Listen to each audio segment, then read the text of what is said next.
بسم اللہ الرحمن الرحیم۔ السلام علیکم دوستو۔ سلطان صلاح الدین ایوبی۔ ہوش میں آتے ہی سب سے پہلے صلاح الدین ایوبی نے نماز شکر ادا کی، پھر صبح ہونے کا انتظار کرنے لگا۔ پھر صبح ہوتے ہی صلاح الدین ایوبی نے اپنے سب سے چھوٹے بھائی ملک تقی الدین عمر کو ایک خط دے کر شیخ امام شرف الدین رحمۃ اللہ علیہ کی خدمت میں مصر روانہ کیا۔ اس خط میں صلاح الدین ایوبی نے بڑے عقیدت مندانہ لہجے میں تحریر کیا تھا: شیخ محترم، اب مجھے یقین ہو گیا ہے کہ میں ایک لمحے کے لیے بھی آپ کی دعاؤں کے حلقے سے دور نہیں۔ آپ کا دم عالم اسلام کے لیے بڑی رحمت اور نعمت سے کم نہیں۔ میری دعا ہے کہ حق تعالی اپنے فضل و کرم میں مزید اضافہ کرے۔ ملک تقی الدین عمر کو خط دینے کے ساتھ ہی یہ ہدایت بھی کی تھی کہ حضرت شیخ کی خدمت میں قیمتی نظر پیش کی جائے۔ اگرچہ امام کسی کی نظر قبول نہیں کرتے، لیکن تم یہ رسم ضرور ادا کرنا۔ ملک تقی الدین عمر کو مصر روانہ کرنے کے بعد صلاح الدین ایوبی ایڈیسا کے قلعے کی طرف متوجہ ہوا، جس کا محاصرہ 1 ماہ سے جاری تھا، اور یہ قلعہ فتح ہونے ہی والا تھا کہ صلاح الدین کے ساتھ وہ جان لیوا واقعہ پیش آ گیا کہ اگر حق تعالی غیب سے بر وقت اس کی مدد نہ کرتا تو صلاح الدین ایوبی کا جنازہ مصر جا چکا ہوتا، یا پھر اسے اسی علاقے میں کسی جگہ دفن کر دیا گیا ہوتا۔ مگر مشیت الہی یہی تھی کہ اسے نئی زندگی دی جائے تاکہ وہ اپنا مقصد عظیم حاصل کر سکے۔ بالآخر 8 دن کی مسلسل سنگ باری کے بعد ایڈیسا کے حاکم نے قلعے کا دروازہ کھول دیا اور اپنی جان کی امان طلب کر کے سلطان ملک صالح کے پاس حلب چلا گیا۔ سلطان ملک صالح اور سیف الدین تو صلاح الدین ایوبی کی موت کی خبر کا انتظار کر رہے تھے، مگر جب حاکم ایڈیسا نے اسے اپنی پسپائی اور قلعہ صلاح الدین ایوبی کے حوالے کرنے کی خبر سنائی تو سلطان ملک صالح اس قدر برہم ہوا کہ اس نے سر دربار اٹھ کر اعزاز الدین کے منہ پر کئی زوردار تھپڑ مارے اور گالیاں دینے کے انداز میں کہا: تو ایڈیسا کے قلعے میں دفن کیوں نہیں ہو گیا؟ بے غیرت، تو نے سلطان عادل کی عظیم میراث کو اتنی آسانی سے دشمن کے حوالے کر دیا۔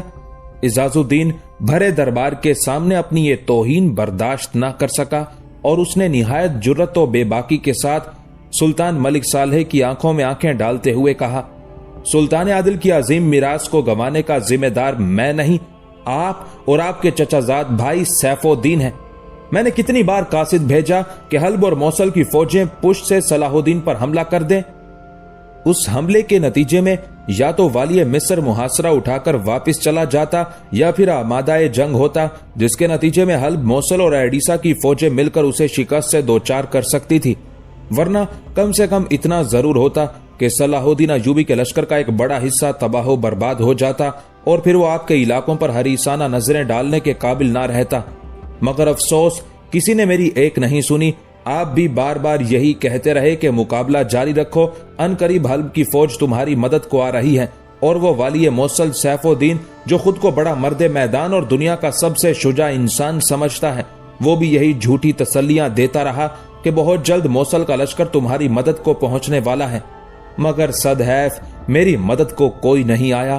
یہ کہہ کر اعزاز الدین چند لمحوں کے لیے خاموش ہو گیا اور اس نے نفرت آمیز نظروں سے حاضرین دربار کی طرف دیکھا، پھر وہ پلٹا اور اس نے اسی بے باکانہ لہجے میں والی حلب سلطان ملک صالح کو مخاطب کرتے ہوئے کہا: سلطان معظم، میں نے صرف 1000 سپاہیوں کے ساتھ سامان رسد کی انتہائی کمی کے باوجود 38 دن تک صلاح الدین ایوبی کے لشکر کا مقابلہ کیا۔ اگر اس طویل عرصے میں آپ کے یا سیف الدین کے چند ہزار فوجی ہی غبار اڑاتے ہوئے آ جاتے تو آج ایڈیسا کا قلعہ صلاح الدین ایوبی کے قبضے میں نہ ہوتا۔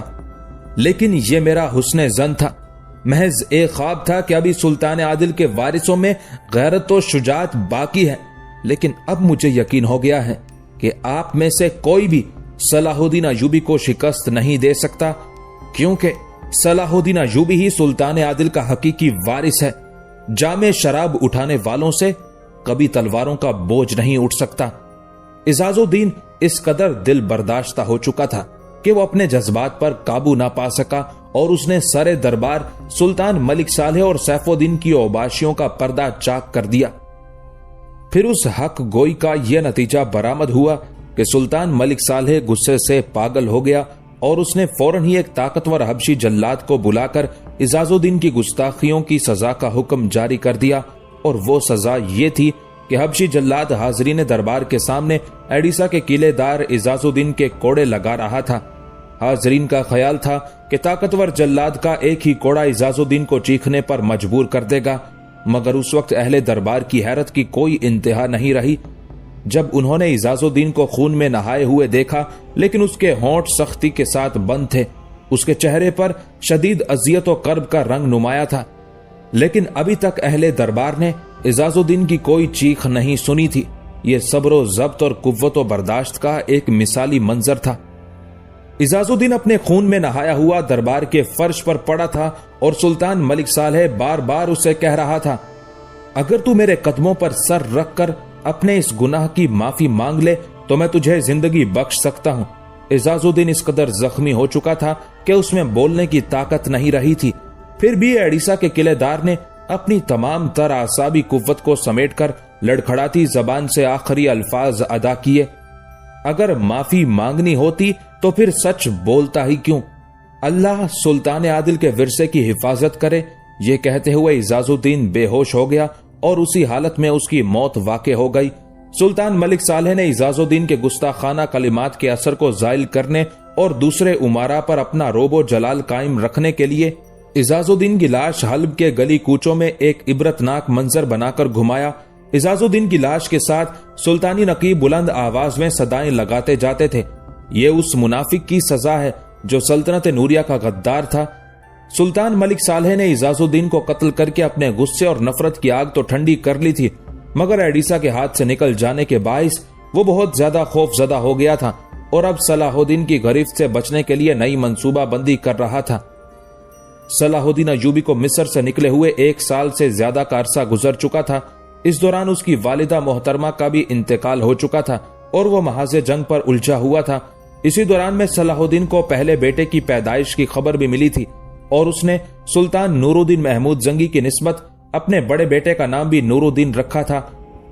دمشق، شام اور ایڈیسا پر قبضہ کرنے کے بعد صلاح الدین ایوبی کو اپنے پیاروں کی یادیں ستانے لگی تھی، اور سامنے کوئی محاذ جنگ بھی نہیں تھا، اس لیے صلاح الدین ایوبی نے مصر واپس جانے کا فیصلہ کر لیا۔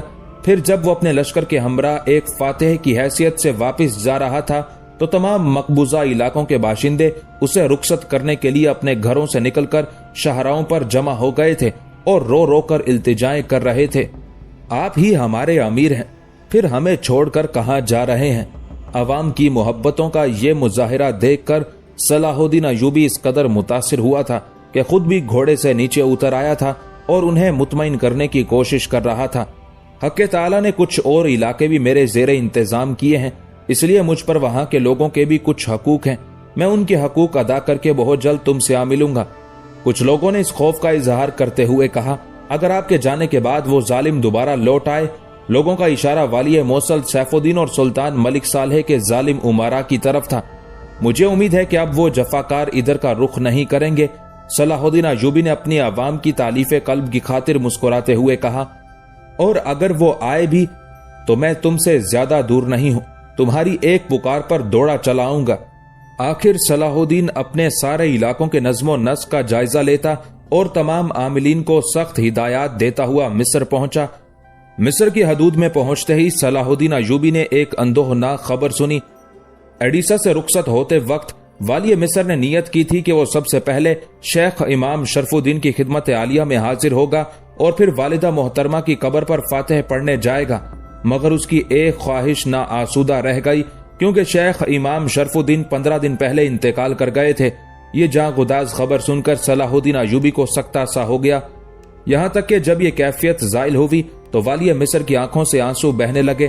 صلاح الدین ایوبی کو شیخ امام شرف الدین کے وصال کا اتنا ہی صدمہ ہوا تھا جتنا کہ اپنی والدہ محترمہ کی وفات کا، مگر ایک اعتبار سے والی مصر کو شیخ امام شرف الدین کے انتقال کا غم زیادہ تھا، کیونکہ والدہ محترمہ کی موت اس کے ذاتی نقصان میں شمار ہوتی تھی، مگر شیخ امام شرف الدین کا دنیا سے رخصت ہونا پوری ملت اسلامیہ کے لیے ایک نقصان عظیم تھا۔ امام اپنے وقت کے بہت بڑے عالم ہی نہیں تھے، نہایت عابد و زاہد اور مستجاب الدعوات انسان تھے۔ ان کی دعاؤں سے اللہ تعالیٰ اہل اسلام کے سروں سے بہت سی بلائیں ٹال دیا کرتا تھا۔ پھر جب صلاح الدین ایوبی نے مصر کے کچھ علماء اور امام کے خدمتگاروں سے ان کی بیماری کے بارے میں پوچھا تو والی مصر کو بتایا گیا امام بالکل صحت مند تھے۔ یہ تقریباً 1 ماہ پہلے کی بات ہے کہ ایک رات امام سو کر اٹھے تو انہیں ہلکا ہلکا بخار تھا۔ شروع میں اس معمولی سی بیماری کی طرف کوئی توجہ نہیں کی گئی، مگر جب بخار بڑھتا ہی چلا گیا تو مصر کے تمام طبیبان خاص کو دکھایا گیا، مختلف دوائیں دی گئی، مگر بخار میں کوئی کمی واقع نہیں ہوئی، یہاں تک کہ سارے طبیب بخار کی وجہ جاننے سے قاصر رہے۔ پھر وصال سے 1 دن پہلے اپنے تیمارداروں اور خدمتگاروں کو مخاطب کر کے بار بار ایک ہی مخصوص جملہ فرماتے تھے، تمہاری ان دواؤں سے کچھ نہیں ہوگا، میرا وقت سفر آ پہنچا ہے، اب مصر کی زمین پر امام رہے گا یا مجاہد۔ خدمتگار امام سے ان الفاظ کا مفہوم دریافت کرتے تو کوئی جواب نہیں دیتے، بس یہی فرماتے کہ یہاں امام تو بہت ہیں مگر مجاہد کوئی نہیں، اگر میں مر گیا تو دوسرے امام پیدا ہو جائیں گے، لیکن تمہیں ایسا کوئی دوسرا مجاہد نہیں ملے گا، اللہ اس کی حفاظت کرے۔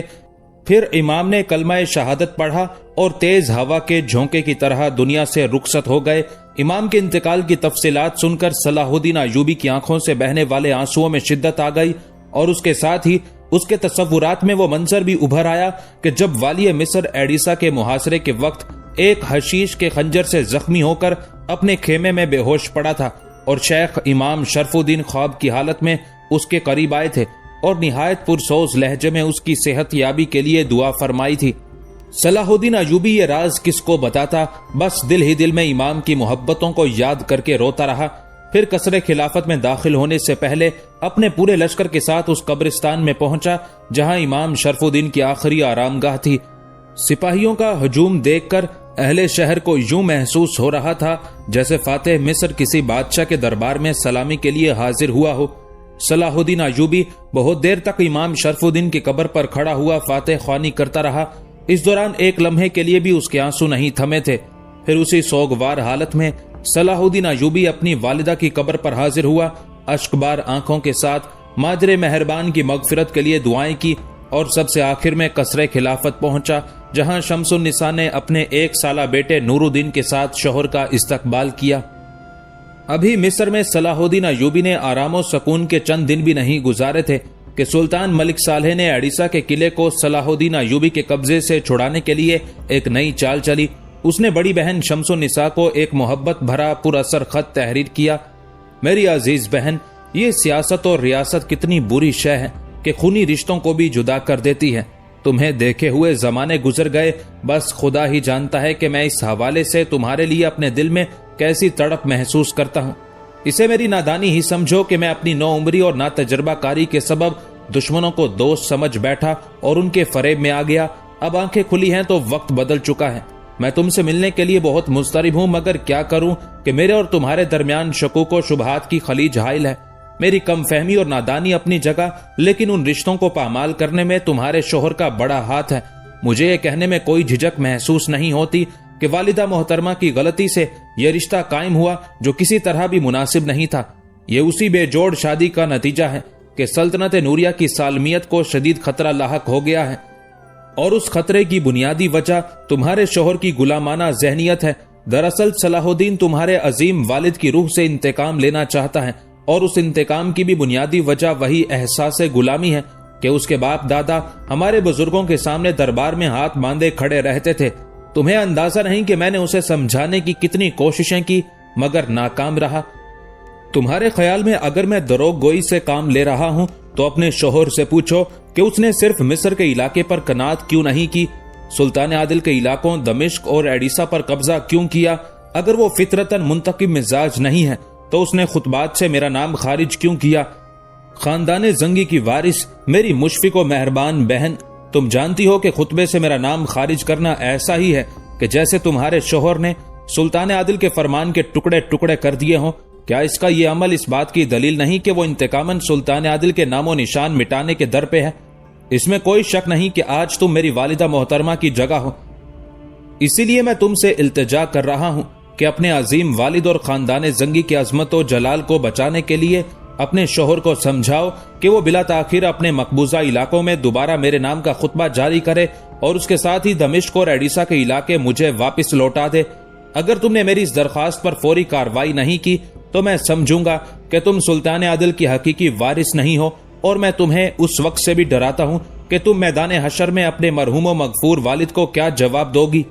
شمس النساء نے اپنے چھوٹے بھائی کے خط کو کئی بار پڑھا، پھر اس نے سلطان ملک صالح کا وہ خط اپنے شوہر صلاح الدین ایوبی کے سامنے رکھ دیا۔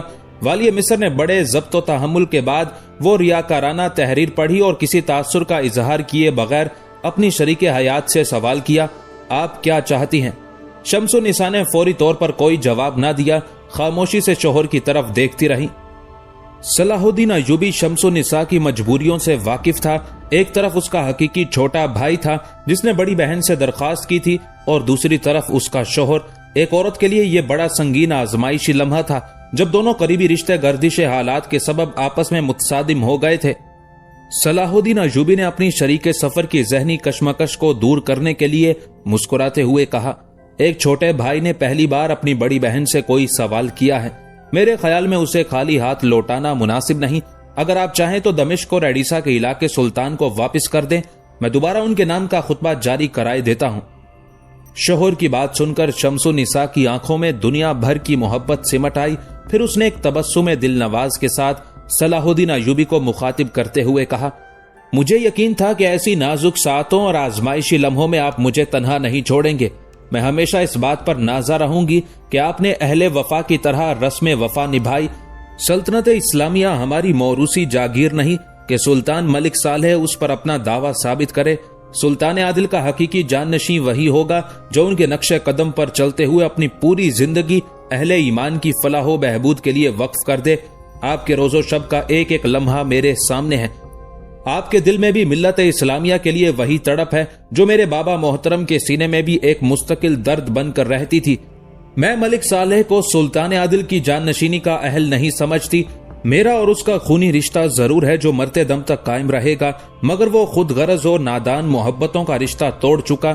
یہ جاننے کے بعد کہ ملک صالح آپ کی جان کے در پہ ہے، میں اس سے کوئی رشتہ کیسے قائم رکھ سکتی ہوں؟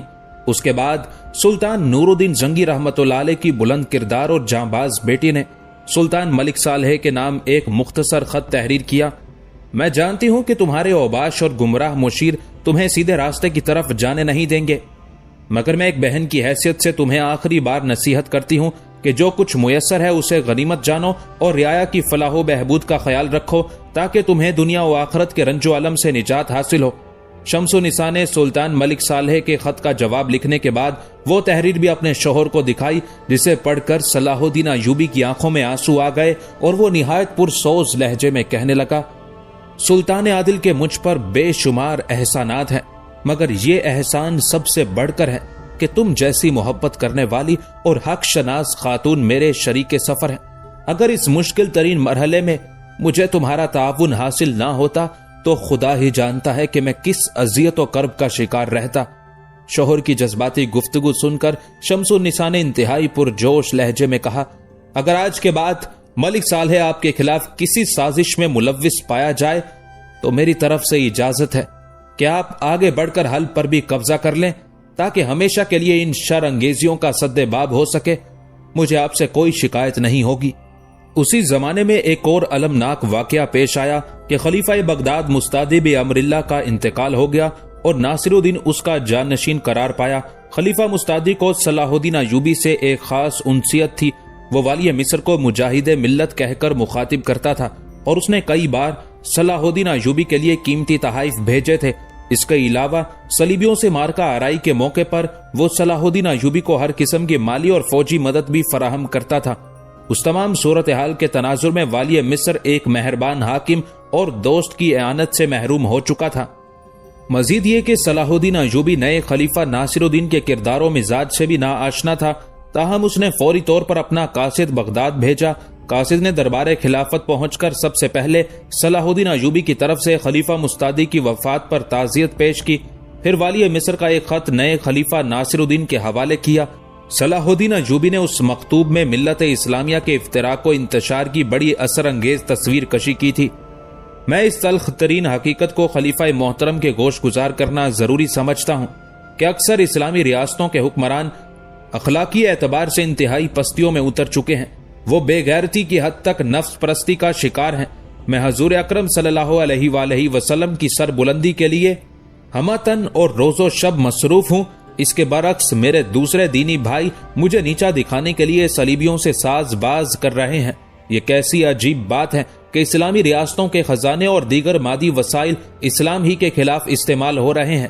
میں نے اب تک صرف سلطان عادل کے احترام میں حلب کو ملک صالح کے زیر تصرف رہنے دیا ہے، مگر اس عاقبت نا اندیش حاکم کی کینہ پروری کا یہ عالم ہے کہ اس نے 2 بار حشاشین آدم خوروں سے مجھ پر حملہ کرایا۔ یہ تو محض تائید الہی ہے کہ میری زندگی شیاطین کے شدید حملوں کے باوجود محفوظ رہی۔ میری خلیفہ محترم سے التجا ہے کہ اپنا اثر و رسوخ استعمال کر کے ان بے عقل حاکموں کو سمجھائیں جو اپنی محکومی کے ساتھ اہل ایمان کی غلامی کا بھی انتظام کر رہے ہیں۔ خادم اسلام صلاح الدین ایوبی۔ عباسی خلیفہ ناصر الدین نے بہت ذوق و شوق کے ساتھ صلاح الدین ایوبی کا خط پڑھا، پھر والی مصر کو قیمتی تحائف بھیجے اور جواب میں ایک محبت آمیز اور پرجوش خط تحریر کیا۔ میں اپنے پیشرو خلیفہ مستعدی بامر اللہ مرحوم و مغفور کی طرح آپ کو مجاہد اسلام تصور کرتا ہوں اور آپ کے تمام اصلاحی اقدام کو ملت اسلامیہ کے حق میں مفید تر سمجھتا ہوں۔ میں اپنی سی کوشش ضرور کروں گا کہ تمام اسلامی ریاستوں کے حاکم اگر ایک پرچم کے نیچے جمع نہیں ہو سکتے تو کم از کم ایک دوسرے کو نقصان تو نہ پہنچائیں۔ رہا باطنیوں کا معاملہ تو وہ کسی بھی اعتبار سے قابل معافی نہیں۔ اگر آپ اس فتنے کو جڑ سے اکھاڑ پھینکیں تو یہ ملت اسلامیہ کی بڑی خدمت شمار ہوگی۔ حضرت عثمان غنی رضی اللہ تعالی عنہ کی شہادت سے لے کر آج تک شیاطین کی یہ جماعت ایک دن کے لیے بھی چین سے نہیں بیٹھی ہے۔ بس اللہ ہی جانتا ہے کہ ان کی شر انگیزیوں نے مسلمانان عالم کو کیسے کیسے آزار پہنچائے۔ آپ بخوبی اس راز سے واقف ہیں کہ خلافت بغداد کس قدر محدود وسائل رکھتی ہے، پھر بھی میری تمام تر محبتیں آپ کے ساتھ ہیں۔ خلیفہ بغداد ناصر الدین کا مخلصانہ جواب پا کر صلاح الدین ایوبی کو ایک قسم کی توانائی حاصل ہوئی اور اس نے باطنیوں کے تمام گروہوں کا کلا کما کرنے کا فیصلہ کر لیا۔ پھر والی مصر اس ارادے سے شام کی طرف بڑھا اور اس نے ان بد عقیدہ لوگوں کی بستیاں اجاڑنی شروع کر دی۔ چونکہ صلاح الدین کو باطنیوں کی کمین گاہوں کا صحیح پتہ نہیں تھا، اس لیے بہت سے حشاشین خفیہ راستوں سے فرار ہو کر اپنے امیر سنان کے پاس پہنچ گئے، جو عرف عام میں شیخ الجبال کہلاتا تھا۔ اس موقع پر بہت سے بوڑھے، بچے اور عورتیں اس کے ہاتھ آئیں۔ والی مصر کے امراء نے اسے مشورہ دیا کہ ان تمام اسیروں کو قتل کرا کے ان کے گھروں کو آگ لگا دی جائے۔ صلاح الدین ایوبی فطرتاً ایک نرم دل انسان تھا جو انتہائی حالت مجبوری میں انسانی خون بہانے کے لیے اپنی شمشیر بے نیام کرتا تھا، ورنہ اکثر مواقع پر قتال و جدال سے گریزاں رہتا تھا۔ یہ اس کی صلہ رحمی تھی کہ مسلمان تو مسلمان، وہ عیسائیوں کو بھی معاف کر دیا کرتا تھا۔ باطنیوں کے سلسلے میں بھی وہ اپنی اسی روش پر گامزن رہا۔ یہ ناتواں بوڑھے، کمزور عورتیں اور معصوم بچے میرا ہدف نہیں، میں ان سرکش باطنی جوانوں کی تلاش میں ہوں جو صبح و شام نئے فتنے اٹھاتے ہیں۔ آخر یہ انہی بد عقیدہ لوگوں کی اولادیں ہیں۔ انہیں معاف کر دینا ایسا ہی ہے کہ جیسے ہم چھوٹے چھوٹے فتنوں کی پرورش کریں اور پھر یہ فتنے جوان ہو کر پوری طاقت کے ساتھ اسلام پر حملہ ور ہوں۔ ایک امیر نے صلاح الدین ایوبی کے فیصلے سے اختلاف کرتے ہوئے کہا، ہمارے جنگی قوانین بھی دوسری قوموں کے اصولوں سے مختلف ہیں۔ ہم بوڑھوں، بچوں اور عورتوں پر ہاتھ نہیں اٹھا سکتے۔ اللہ ہمارا حامی و مددگار ہے۔ جب نواحی علاقے کے حشاشین فرار ہو کر شام پہنچے اور انہوں نے اپنے امیر شیخ الجبال سنان کو صلاح الدین ایوبی کے خوفناک عزائم کی خبر دی تو سنان گھبرا گیا۔ شیخ الجبال نے کبھی سوچا بھی نہیں تھا کہ کوئی مسلم حکمران اس جرت و بے باکی کے ساتھ حشاشین کو نیست و نابود کرنے کے ارادے سے اس کے مضبوط ترین مرکز کی طرف رخ کرے گا۔ اب تک تو یہی ہوتا آیا تھا کہ سنان پہاڑوں کے خفیہ غاروں میں بیٹھ کر اسلامی ریاستوں کے معاملات میں دخل اندازی کرتا تھا اور اپنے آدم خوروں کے ذریعے مطلوبہ آدمیوں کو قتل کرا دیا کرتا تھا، مگر صلاح الدین ایوبی کے معاملے میں اسے 2 بار شدید ناکامی کا منہ دیکھنا پڑا تھا۔ ایک حشیش کے خنجر سے زخمی ہونے اور پورے جسم میں زہر سرایت کر جانے کے باوجود صلاح الدین ایوبی کا زندہ بچ جانا یقیناً کسی معجزے سے کم نہیں تھا۔ جب والی مصر کے صحت یاب ہونے کی خبر شیخ الجبال سنان کو پہنچی تھی تو کچھ دیر کے لیے فرط حیرت سے اسے سکتہ سا ہو گیا تھا، اور اب وہی صلاح الدین ایوبی برق رفتاری کے ساتھ اس کے مرکز کی طرف بڑھ رہا تھا۔ یہ خبر سن کر شیخ الجبال نے اپنے معتمد و خاص مشیروں سے مشورے شروع کر دیے کہ اس سنگین صورتحال میں اسے کیا کرنا چاہیے۔ سنان کے معتمد مشیروں میں ایک شخص حریق بھی تھا جو اپنے وقت کا ایک بڑا کاہن اور نجومی تھا۔